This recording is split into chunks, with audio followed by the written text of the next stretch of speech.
What's up, Chiefs Kingdom? You're on a special episode of Chiefs Focus Live. Got JP, got Justin, and we got the man, the myth, the legend. We got Christian Okoye on the Oh show. yeah. What's up, my man? How you doing, man? Living this hot life out here in Vegas still. There you Are go. you? That's what you chose.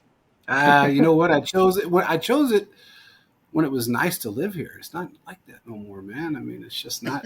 It's not. Vegas ain't what it used to be. So, ain't gonna be here much longer. But how you doing? You back in California? You back home now? Yes, I'm home now. Yes. That's good, man. That's good. This is Justin. He's been dying to meet you, man. So Yeah, I've been ready for this. I've been excited. So happy to finally have you on. Nice to meet you, Justin. Nice to meet you. so what have you been doing, man? What have you been up to? I've just been keeping busy, man. I have a couple of things that keep me busy these days since retiring. I'm the founder and the president of the California Sports Hall of Fame. So we work on that. We just had our induction on June 25th. So we had a golf tournament right after that on the 26th. And I have my foundation as well, the Christian Okoye Foundation. Mm-hmm. We do 2 events every year. December, we take a couple of hundred kids in Kansas City shopping for Christmas. That's awesome. And at the end of April every year, we do a fundraising for it. That's awesome, That's man. awesome. Yeah. That is awesome.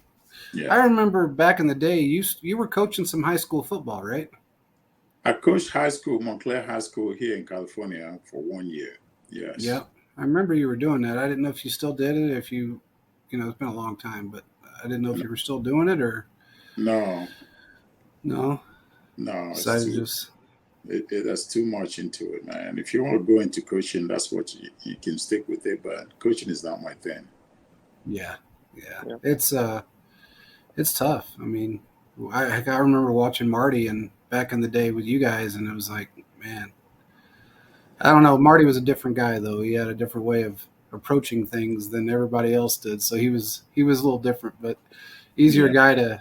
He was meant to coach. Where I don't know, man. I don't know if I could do it or not. So what do you think of all this new NFL compared to when you played, man?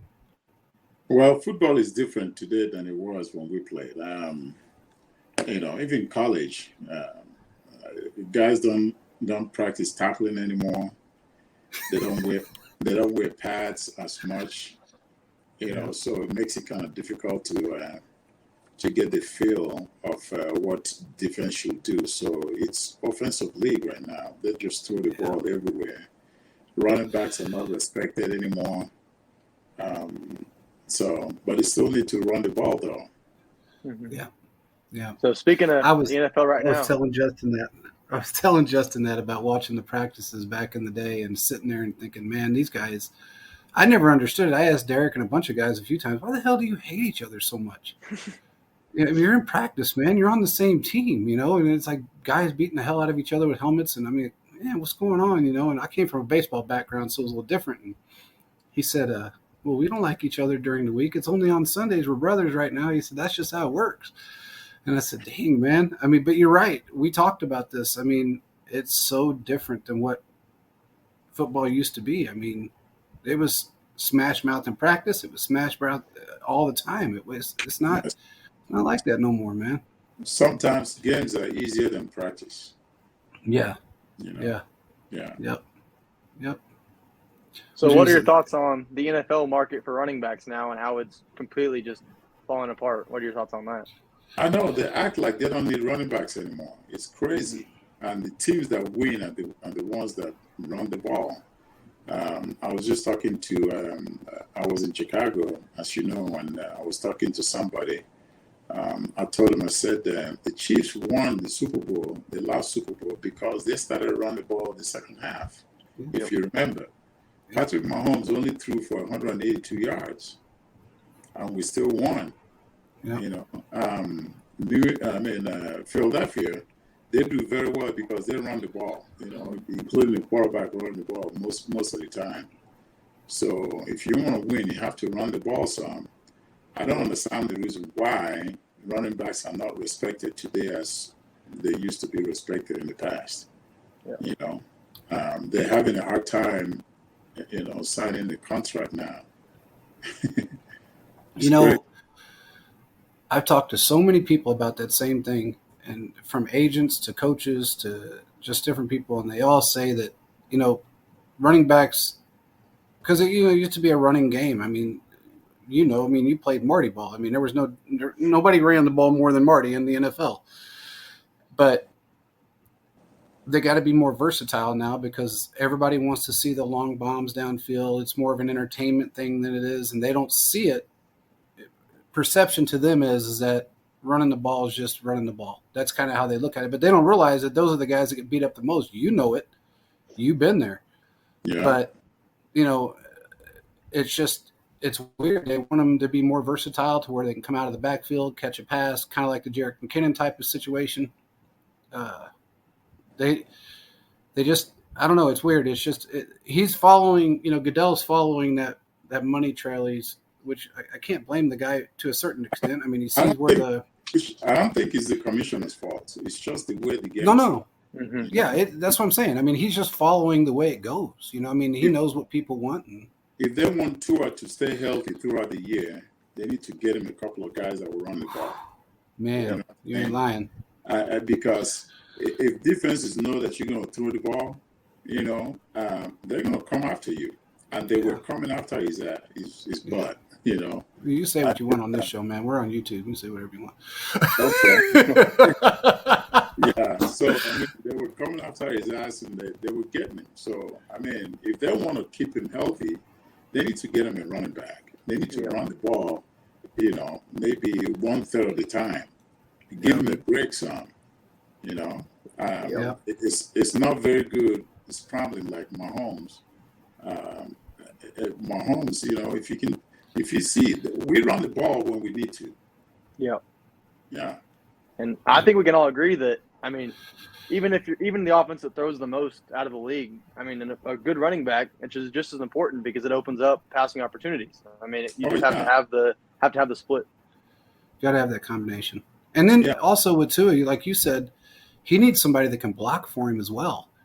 Running backs aren't just running the ball; they're blockers. Yeah, that's what I'm saying. Offensive line can only block so much. When defensive line know that you're going to pass the ball every down, gosh, man, that's some pressure on your offensive line. Yeah, it is. Do some play pass and give them a break. Give the quarterback a break.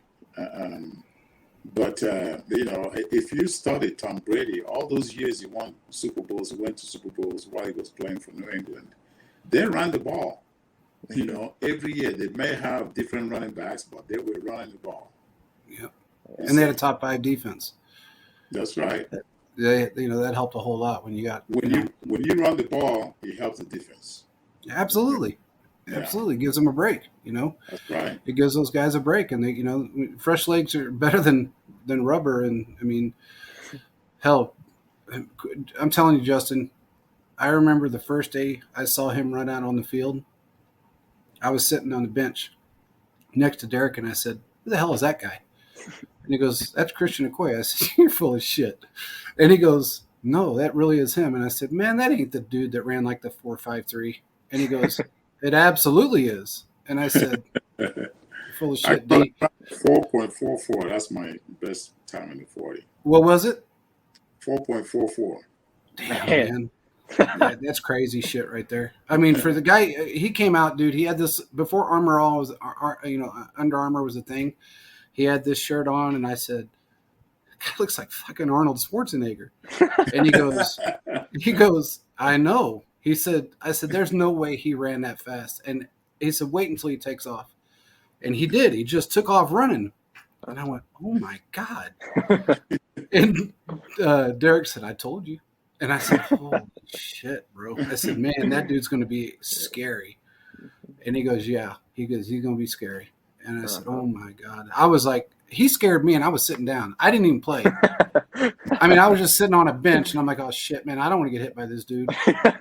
I don't even want to go near when he's hitting somebody. But People don't realize what a nice guy he is, though. He's different. He's a different person. You're a different person off the field than you were on the field. And you're actually that same person on the field sometimes. People don't realize that either. But I got to witness it firsthand, so I was lucky. But you were a big old teddy bear in a lot of ways. People don't know that, but you were. I mean, you were. You had the compassion, and where a lot of people didn't have compassion. Well, Especially when you hurt somebody, and you actually felt bad when you hurt them. And well, I just concentrate on playing football. I mean, everything after that is just being human. yeah, Yeah. yeah, yeah.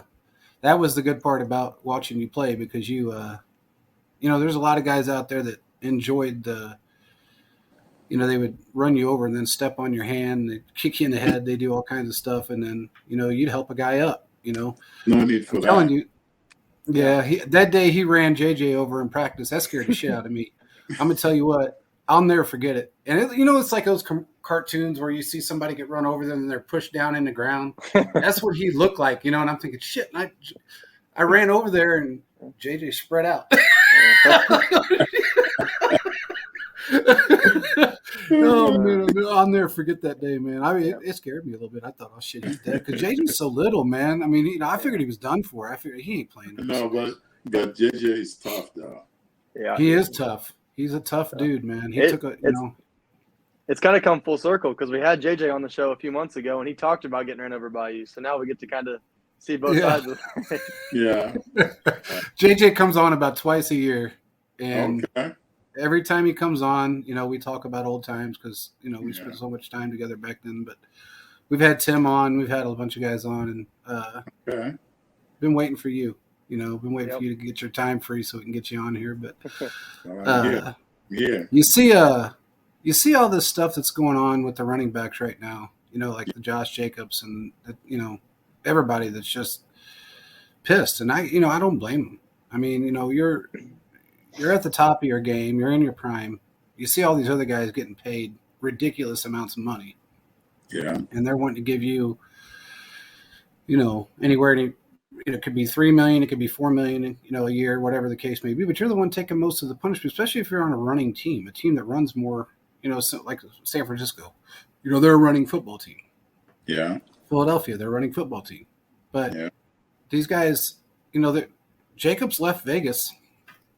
My buddy told me, he told him pound sand, and he got on a plane within like 20 minutes and was gone. And he wasn't coming back. I mean, and he hasn't been back. So I don't know what their plans are with him. But the only thing they can really do is rescind his franchise tag, that's what they did. They franchise tagged him for $10 million. Yeah. I mean, I know you wouldn't have complained about $10 million back in the day, but times are different. Today, yes, I wouldn't have complained about it, but today, if you look at quarterbacks making $60 million a year, yeah, man, and receivers making $30 million a year, and receivers, by the way, sometimes they catch the ball 2 balls in a game. Yeah, 2 balls, maybe 3, and they don't get beat up like running backs do. Yeah, we get beat up every single play. So I don't understand it. I mean, Jacobs and Barkley, I mean, those 2 guys, they held out, but Barkley is back with the team, and he didn't get what he wanted, but he's back playing. Yeah. I mean, I don't understand. Yeah. I don't know. I don't get it either. I kind of wondered why he held out, and then he accepted $900,000 to come back. Like the $900,000 addition, and a lot of that's incentive money. I don't know what he really gained from doing that, but he came back for he's thinking about just playing 1 year, and that's a risk because I think they offered him something before they tagged him. They offered him a long term, but it wasn't enough. I can't remember what the figure. I think it was like $7 million or something. I think it was $7 million a year or something like that. Yeah, he was looking for 14. Yeah, but then franchise is 10.4 or something like that. Yeah. And I don't understand. He's a great back. he catches the ball from the back of the field, and is the same running back as Christian McCaffrey. Yeah. You know, Yeah. but I just don't understand what's going on. If it wasn't for Barkley, they wouldn't have made playoffs last year. Hell no, they wouldn't have. I've said that so many times on this show. I swear to God, Yeah. he carried that team, that entire team on his back. And then his quarterback, which blows my mind, his quarterback gets that contract. And I'm thinking, okay, this dude does not deserve that kind of money. I mean, Derek Carr took less of a contract his entire career. Yeah, And then they go and give Daniel Jones that kind of money. That's insane. I mean, that's insane money to give somebody that really isn't that. I'm not going to say, look, man, anybody that makes the NFL is good. hmm You have to be to make the NFL or any pro sport. But there's levels to how good you are. And I know. he's not that top tier money. I don't They know, pay, man. they paid him crazy money, but Yeah. that's sometimes in the NFL it's who you like, Yeah. who you know. Sometimes if they like you, they take care of you. If they don't, Mhm. they don't like you, then they treat you like a stepchild. Yeah. Hmm. Yeah. That's true. That's Yeah. absolutely So- true. Yeah. So, I mean, obviously times have changed, and I mean, we see different scenarios, and it's all depending on, I mean, different variants and stuff within the team. But knowing what you know after your career, how would you go about the market today if you were a running back in like Saquon's shoes, or like, would you play a year contract or wait for an extension, or what's your move there? Well, I mean, I'll probably do what they were doing. What they're doing. I remember my last contract, I held out, and I didn't attend the training camp, Mhm. and finally I signed my contract, a new contract, and I showed up like right before the season started. You see, so you have to fight for what you're worth, Mhm. and I think that's what they are doing, Jacobs and Barkley.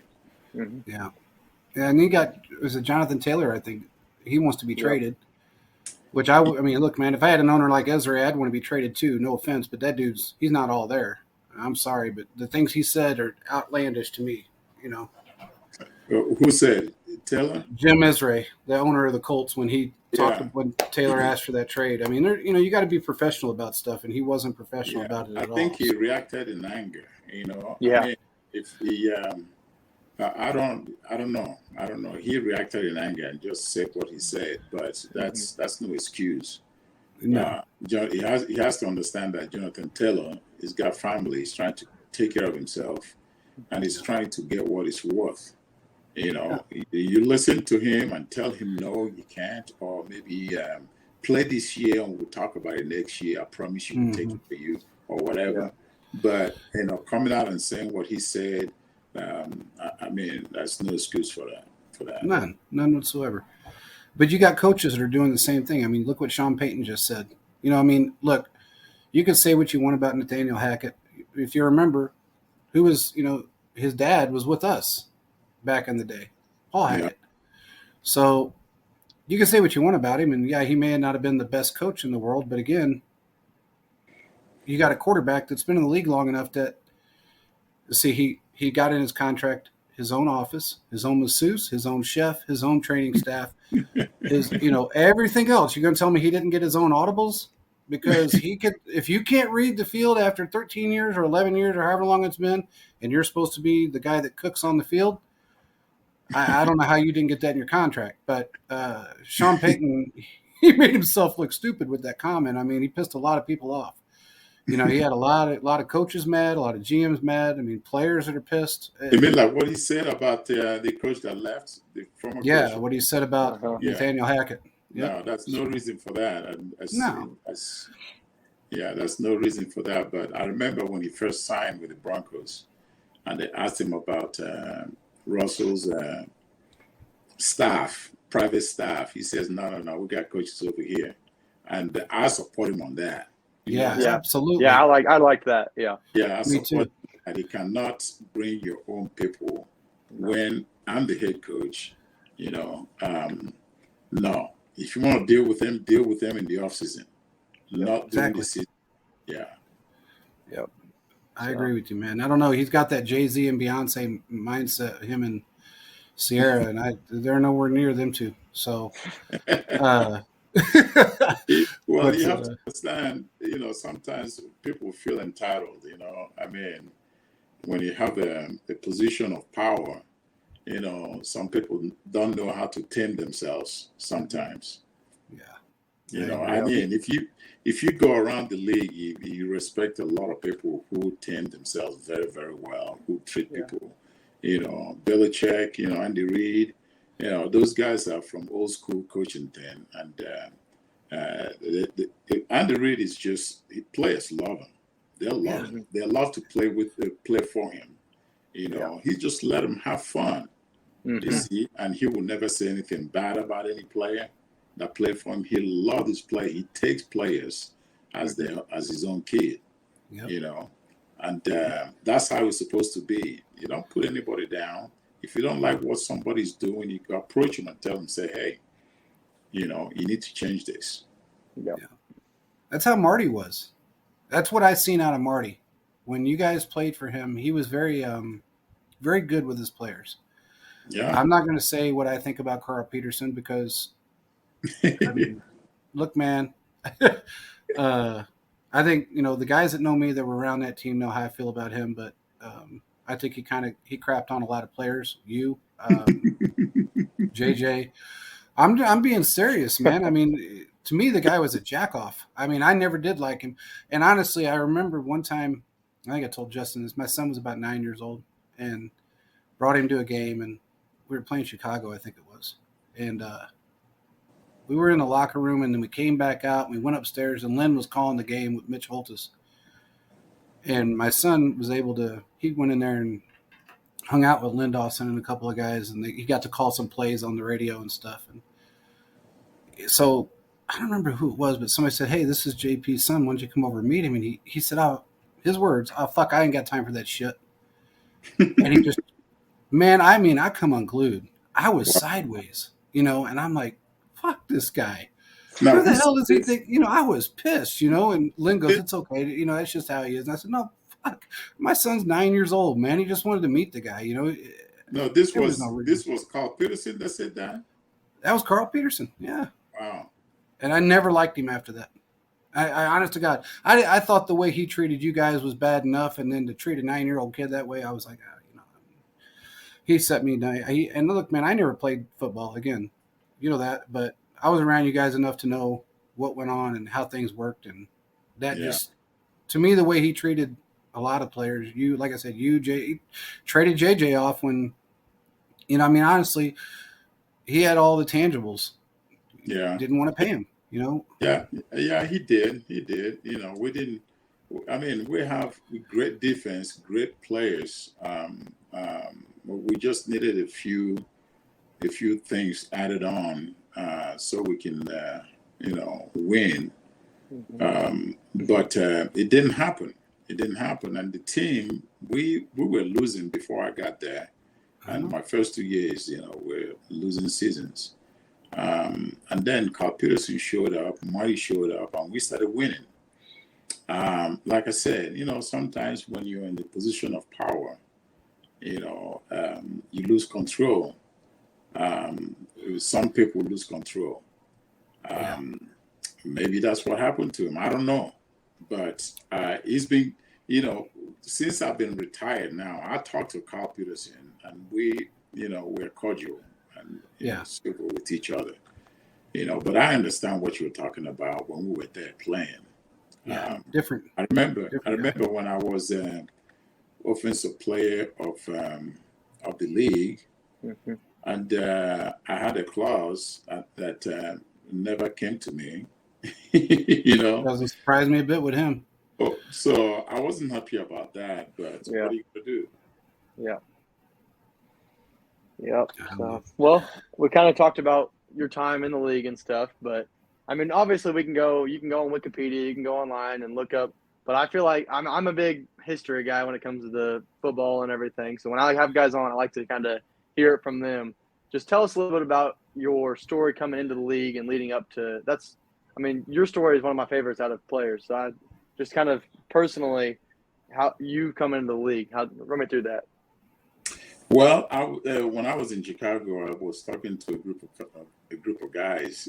They were asking me the same thing. How did Mhm. you get into the league? And I basically told them the same story I've been telling, all along, that I came to United States to go to school and run track, and my main reason, my main purpose was to go to '84 Olympics. Mhm. And I trained and I was ready to compete, but Nigeria left me off the list. So I was so disappointed Mhm. that I decided to play football. So in '84 was my first year playing, and when I walked into the football coach's office, I asked him. I said, "I want to play football," and he asked me, "What position do you want to play?" I said, "Well, I don't know any position, but I saw on TV, I saw a guy that ran a long ways and scored a touchdown." He said, "Oh yeah, that was Marcus Allen." Um, During the Super Bowl when they played the Redskins back then. Mhm. And I said, okay, what position was that? He said, running back. I said, well, that's what I want to play. That's how I became a running back. That's So awesome. I played 2 years at Azusa Pacific Mhm. University. I graduated, but I was advised to go back and play one more year and, for experience because I Mhm. was still eligible to play. And I went back and played 1 year. And then I was invited to the Senior Bowl. I went to Senior Bowl and did very well. I scored 4 touchdowns. And the Chiefs saw me, other teams saw me, and they keep coming back to find out about me. The Chiefs came back 4 times and eventually drafted me in the second round. Yep. Mhm. That's how I Awesome. came to Kansas City. Yeah. Yeah, Yep. I love it. Yeah. Yep. Yes. So I And we were played. glad you did, man. I tell you Well, that. thank you. Yeah, Thank no kidding. Yeah. I mean, Yeah. it was art after when you and I'll say this because I mean, it was such a transition from college to the NFL, but when you got it down, oh my God. I mean, there was nobody who was going to stop you. I mean, I seen you hit people that, damn. I mean, just the sounds that came out of people, not even the helmets. Justin, I'm telling you, it wasn't even the helmets. It was the noises that you never thought would come out of somebody's voice, or out of their mouth. And after they got hit, Yeah. I mean, when you worry about people that you don't even know or like, after he runs somebody over, it's like, damn, man, he put the hurt on that dude. But he opened up lanes. It was like it just shit just went like that because nobody wanted to get hit by him. Even in practice, I watch and people say, "Fuck that!" They just step out of the way because they didn't want to get hit by this man. I don't blame them. I wouldn't either. Every time somebody get hit, I felt it, and it was weird. Yeah. I don't know. It was awesome to watch you play, and you and Barry did a good job together, and you were a good 1-2 type of punch situation. Barry, I don't know. He was a really good back, but you had so much speed and so much power behind your run that I don't think anybody's ever matched it. I really Hmm. don't think not. Look, there's guys out there that are fast. Don't get me wrong, but Yeah. nobody was fast and huge. Yeah. And you had both. I mean, Derek Henry is close to there, and I he's tell you, close, but he's not you. I'm when sorry, I, but he's just not. I when mean, I got into the league, you know, not playing football growing up, I had to study a lot of guys. I had Mhm. to collect films of Earl Campbell, Jim Taylor, Jim Brown, Walter Payton, and of course Eric Dickerson is right here in Los Angeles, and Marcus Allen himself. Mhm. All those guys I had to watch, and not the style in which they played with. I watched to learn about their demeanor, because I couldn't bring myself to being that violent. So I have to try to understand what they were thinking or feeling when they were playing. And I came to understand that, hey, the objective is to move the ball forward, yeah, by yeah, all means. When the ball is in your hand, by all means, move the ball forward. And Mhm. that's what I try to do every time I touch the ball. Well, I'd say you Yeah. did a pretty good job of that. you Oh, he did. you got that Yeah. down. Yeah. Thank you. Thank you. Hey, when you was in, I remember one time he was in practice, and I don't know if you remember this or not, but they were handing the ball off to you, and it was like 3 or 4 times that he handed the ball off to you, and it was you were. I don't know if you were having a hard. I couldn't really see that well, but it looked like you were having a hard time tucking it, or maybe you're grasping the ball. I couldn't really remember, but you hit somebody after Marty told you what he wanted you to do, and you hit. It wasn't JJ; it was somebody else. And Hmm. after you hit him, you said, "I hate this fucking game," or "I hate this damn game." And I remember you saying that, and I thought, "Wow, he hates this game." But you said it more than once, and I thought, Yeah, I never liked "Damn, football until I retired. I never yeah, liked the game. I only yeah, played it because I was making a good living and I was doing really well, So I just kept on playing because yeah, it's an opportunity that you can't give up.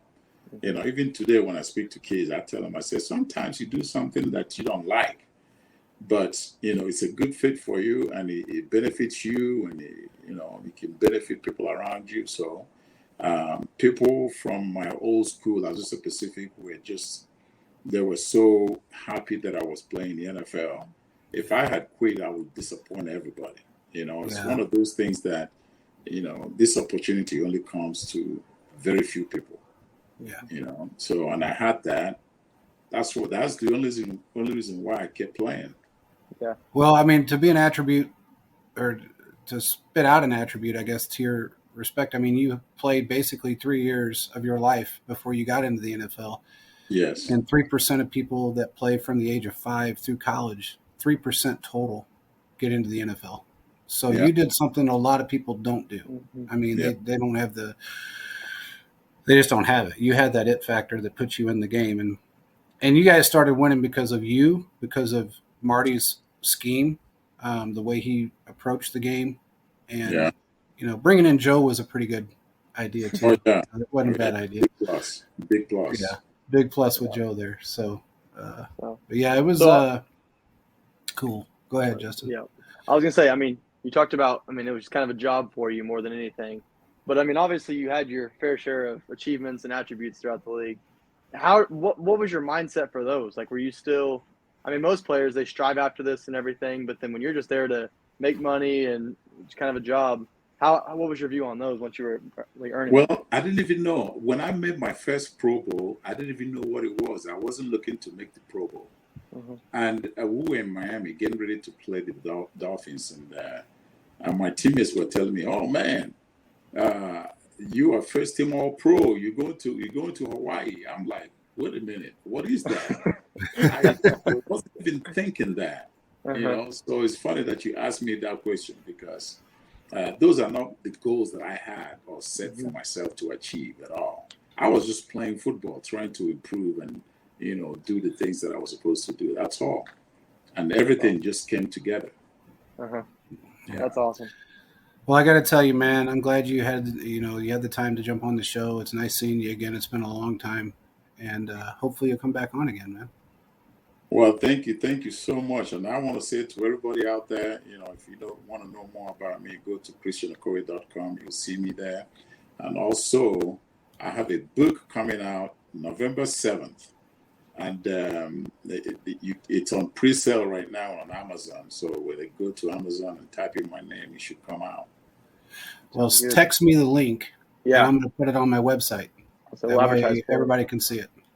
Yeah. All right, I'll do it. So I do got to Definitely ask do you that. one thing before we call this quits. Okay. Kansas City Goats.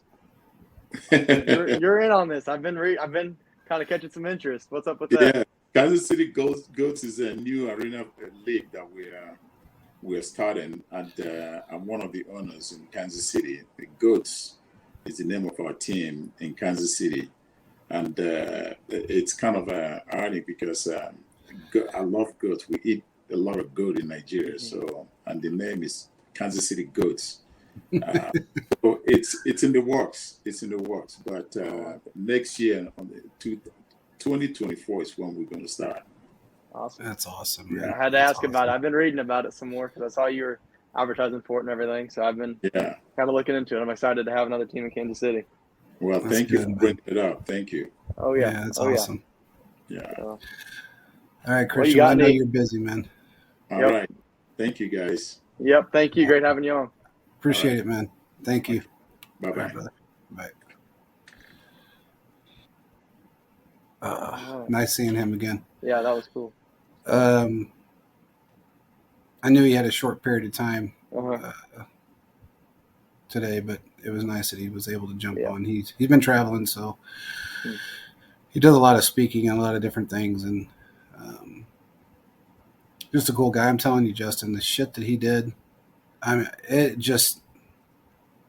I honest to God, people made noises. It was like they were getting killed, and he did actually. He honestly felt bad. That was the Yeah. crazy part about it is he felt bad. Yeah. It wasn't that he did have compassion, and he did have and like you said, it took him a while to figure out that just moving the ball, Mhm. but shit, I There's mean, still when he hit there's still somebody, been no one bro, like him. Yeah. no, I mean, you can bring up Derrick Henry, and he did, and I'm glad he shows Hmm. him the props, but Derrick Henry, he's not no Christian. I mean, No. he's just Christian. He kind of beat himself up a little bit. Well, he didn't do it so much as the team did it. They utilized him more than probably any running back I've ever seen, Yeah. simply because of his size and the speed. He Hmm. was just so damn good. Yeah. Uh, Yeah. but just like I said, just to hear the sounds that came out of people when they got hit, and then to watch, I swear, it's like watching the Red Sea part, bro. When they saw him, when they knew it was a hand, they were handing the ball off to him. People just defensive players just did this shit, and I'm like, these motherfuckers actually play Uh-huh. football. There was only one guy that actually went after him, and he tried for a few years to get to Christian. A few years, and I didn't bring him up purposely because that gets him angry, and I don't blame him. But there's one player that got him. He's just texted me, and that was Steve Atwater, and he caught him on his blind side. He wasn't paying. It was one game he didn't pay attention to that dude. Out of Mhm. all the years he played against him, and he caught him good, and pissed Christian off. He was mad about Yeah. that. He's still mad to this day, man. He's mad about that. So I don't even bring him up when we talk because it's just why you want to get hung up on. You know what I mean? Yeah. You don't want Yeah. somebody to hang up on you because you bring up somebody's name. But yeah, it was cool to watch him do the things he did and to learn the game. That was the Yeah. coolest part. To watch him learn it from one of the masters of the game, which is Marty. Because Marty was hands on. He wasn't like, okay, well, here's my running backs coach. Right. Go do what you got to do. Marty was Right. hands on with everybody. Hmm. So yeah, it was really cool. So we appreciate him coming on, and Oh yeah. I'm glad he's got a book coming out. That's cool. Yep. He'd be the second chief that I never expected to write a book that wrote a book. We got Tim Grunhard up here. Now Christian's going to have to send me a copy because I'm going to have his book. Yep. We'll have to advertise for that. Get it out there. Yeah. Yeah. So. And you've seen what I've been saying all this time about not liking Carl Peterson. It wasn't just because of one thing. It was because of a multitude of things. Yeah. And you've seen him, he held back a little bit, but they didn't. Yep. Most players didn't talk to that man when they played for him. They just didn't. They didn't like him. Mm-hmm. Very few people liked him, so Tim did. Tim liked him. A Mm-hmm. couple other offensive linemen, liked him. I don't know too many other guys that did. Yeah. It's one of those things, man. It is what it is. Yep. But That's right. anyway, All right. yeah. So Well, it was nice to have him on, and I'm sure he'll come on again. oh yeah, we'll have to have him on soon. So yeah, we definitely appreciate him coming on, and everyone go make sure to check out his new book. Get that on pre-order. Yep. It's going to be on the website. I'm going to have it up there by tomorrow. So you guys will be able to check it out. And if it's on pre-order on Amazon now, grab it while you got the chance. Yep. Because I'm sure it'll sell out pretty quick. His name's synonymous with football. So anybody wants to hear it from anybody, it's going to be from him. That's especially right. in the days that you got pounded. It wasn't like it is now. So, Yep. well, with that being said, I don't know. You got anything else? That's all for me. Well, everybody out there that listens and does listen to this show, this was kind of impromptu and we threw it together fairly quickly. But anybody that listens to it, make sure you check out everything that's going on Instagram right now. We're going to have some more players on soon, and we'll talk to you guys again tomorrow night. Yep. Peace out, everybody. Go Chiefs.